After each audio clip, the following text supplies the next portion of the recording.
Last time on Abandoned Comfort, we submitted our paperwork required by the US government to travel to Cuba. We did our yearly engine maintenance, we went aloft, and left our slip to finish up our cockpit teak while on the hook. And in this episode, we talk money. So welcome to the third and final trilogy of... The trilogy is for all three things. The third and final trilogy would mean that we'd be on like video number 9. Welcome to the third and final piece of our How Much Does It Cost to Go Cruising and Refit a Blue Water Boat trilogy. So the first and second part of this trilogy are in the description below, if you guys are looking to check those out first. First one is our big secret.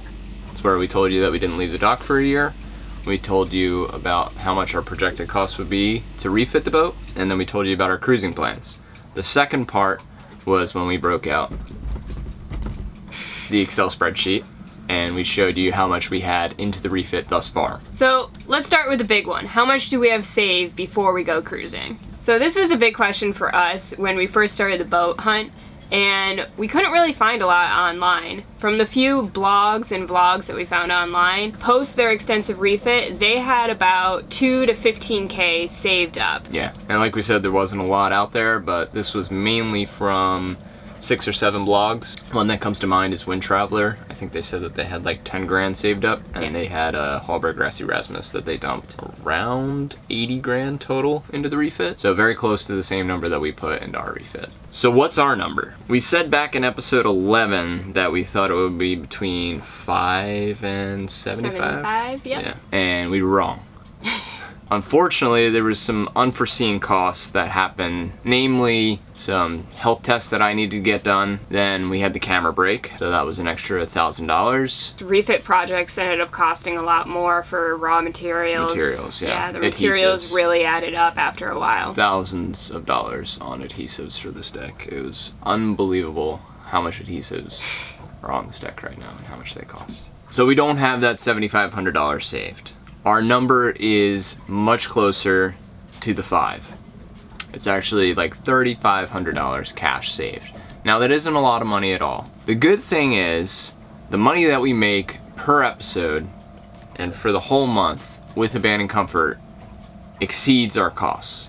So we're making a profit each month if we aren't in the boatyard and aren't doing crazy boat projects, because the past 3 or 4 months we've actually lost money on a monthly basis, which is pretty unheard of for us. We usually don't do any sort of living paycheck to paycheck, and we're always below where our income is, always. But with the boat projects, there was no avoiding it. Yeah. Now we're going to be adding back into the cruising kitty slowly but surely, but while we were doing the refit, it was really taking some big change out of our pockets. So where we really went wrong with our projections was we didn't account for us having to leave the boatyard sooner than we had anticipated with unfinished projects, which really add up because with certain projects for us, we had to be tied to a slip to finish them up. Like going aloft, getting the diesel tanks cleaned, transporting 400 pounds of weight and materials to finish up the deck off of the boat. Like, we needed to be tied to a slip. We had no choice, so we had to pay transient slip prices, which are astronomical. Yeah, a lot higher than if you had it for a month or a year. We were stuck behind the lock, so we had to get out of the lock system by that time. If we didn't have to do that, we obviously would have stayed in the yard for probably another month or so, just to avoid all of these unnecessary costs. Yeah, so we were on a time crunch, which never works with cruising, but we really needed to leave the yard by then because of the lock, and then we're also running out of cruising season. Hurricane season is somewhat around the corner somehow. Already. So we needed to get a move on it, and that's why we left with so many unfinished projects. We didn't anticipate leaving our jobs as soon as we did. We were planning on working for another 2 years, saving up, then cruising the Caribbean for a whole year and not having to worry about cash burn at all. So when I was working, I was making about 40K a year. I was making about 45. Now, every number that we talk about on AC is cash, not pre-tax, post-tax, actual money. So our pre-tax salaries were a lot higher than this. I was making roughly 60 a year. But we don't talk in those terms because that leaves way too much up there for misinterpretation. No like unneeded miscategories where it's just like, how the hell did they spend like $3,000 on miscellaneous? Like, what does that even mean? These are the real numbers. Now, before we go any further with talking numbers, we have to go over a concept known as savings rate. Now, a lot of you already know about our obsession with Mr. Money Mustache, but for those of you who don't, the link to this blog post is in the description below. Savings rate is the question you should be asking people who live this lifestyle while wanting to know how they afford it. How much do you make is not the question you should be asking. It's all about how little do you spend. A savings rate is essentially that. How little of your earnings do you spend? So let's do a quick calculation to show what it would have looked like if we stuck with our usual 9-to-5 jobs for you, the viewer, who might not have a location-independent source of income like we do now. For me, 68% of 80K is 54. That's how much I would have saved in those last 2 years. And for me, 68% of 90 grand, which is what I would have made for 2 years of work, comes out to 61K, which gives us a grand total of $115,000 saved up. Cash. That's a lot more than $3,000 that we have saved right now. But it doesn't tell the whole story. Something to consider is, since we're doing this full time, we were able to get amazing partnerships and work with amazing patrons and viewers like you guys, and we were able to get our anchors, Torpedo spare battery, our InReach, our Mantis bridle. Yeah, we've got a bunch of different refit products for either a discounted rate or for free. So that's really helped out. The other thing is we make roughly $3,000 a month now from Abandoned Comfort, which is great. It's more than we projected. So we do have that to stem some cash burn, as opposed to if we had the 115 saved up, we probably wouldn't have a source of income that was as high as $3,000 per month. We would probably find something that would be able to stem the cash flow, and it also wouldn't be solely location independent, and it also probably wouldn't be sailing related. No. It'd probably be like trading related for me, advertising related for Kelsey, or finance related for me, who knows. So the other thing is the 115 is accounting for us staying in St. Pete, living on the slip, and still working at our 9-to-5 jobs. Yeah, just essentially continuing on with what we were doing when we originally started making the videos. So some of the items for our refit were gifted to us, so thank you David and Skip, who gifted us our InReach and our Mantis bridle. We love them so far, and they are doing an incredible job. Yeah, thank you guys so much for your support. So if we continue to stay at our jobs over the last 2 years, we wouldn't have been able to commit all this time to working on projects, and we probably would have outsourced quite a few of them to get them done in time, and that would have taken a big chunk of our savings as well.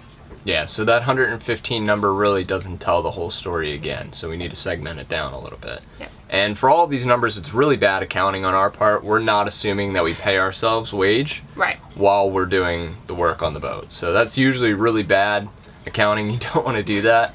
But for us, we feel it's more of a cash story. We're assuming that you, the viewer who wants to go on this great adventure, is willing to shell out those hours and do that back-breaking labor. Right.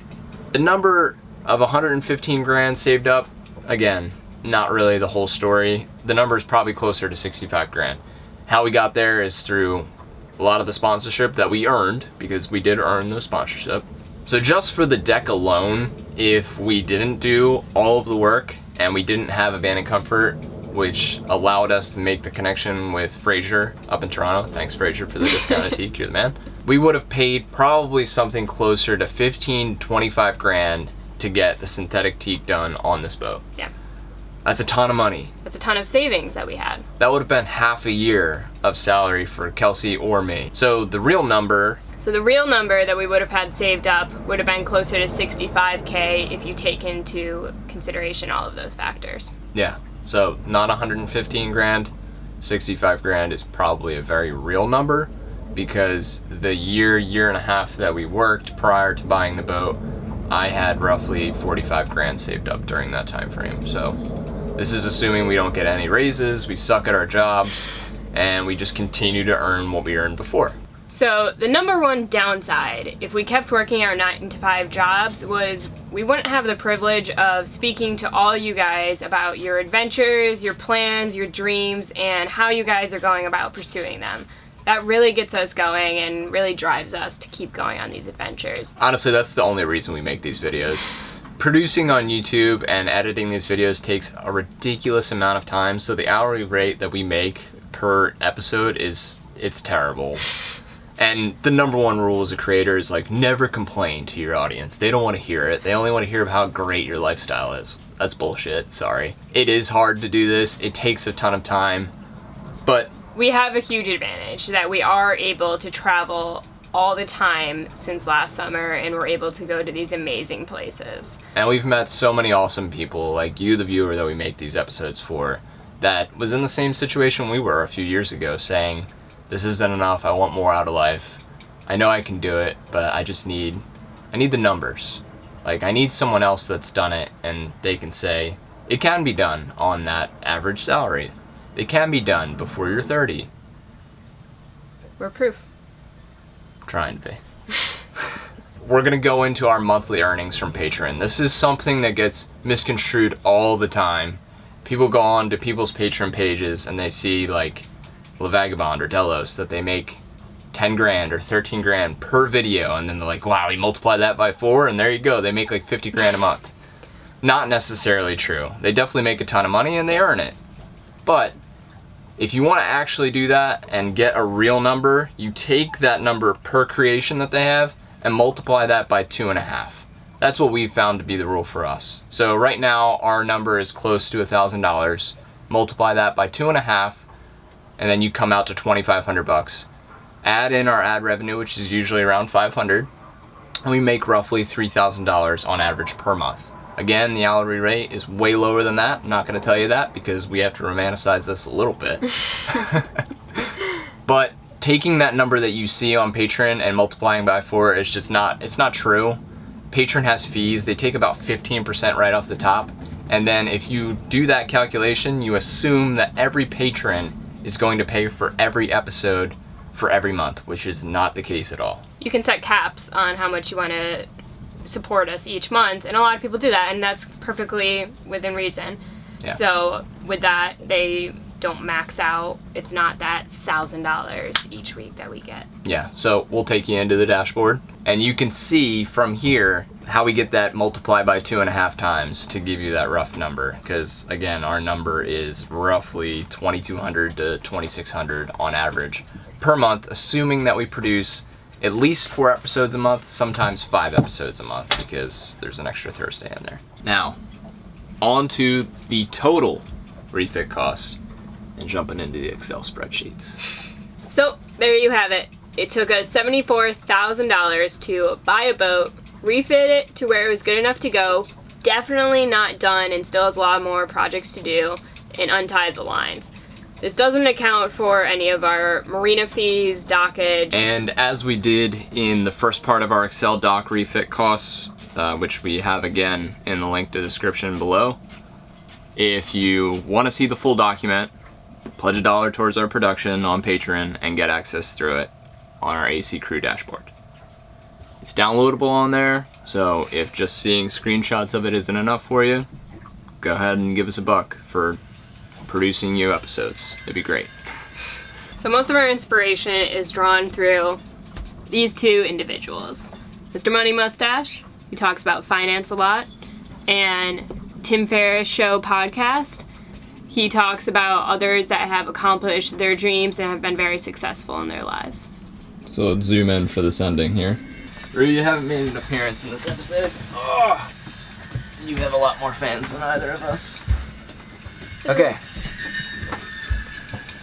Thanks. Now, just because it cost us 74 grand to get this boat to the state where it is now and it can start to cruise, doesn't mean that it has to for you.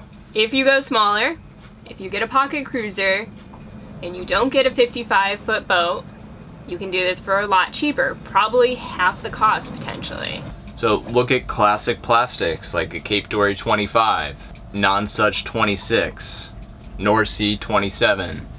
The list could go on and on for us, and eventually I think we're gonna go ahead and make a list of blue water capable pocket cruisers. Some people have sent us some great lists that they have created on their own and have gotten from other places, and we really appreciate that. So eventually we're gonna compile a blue water capable pocket cruiser shoestring friendly boat list that's kind of behind our liveaboard marina cost list that we're doing. I mean, we barely have any time for virtually anything, so eventually we're gonna get there.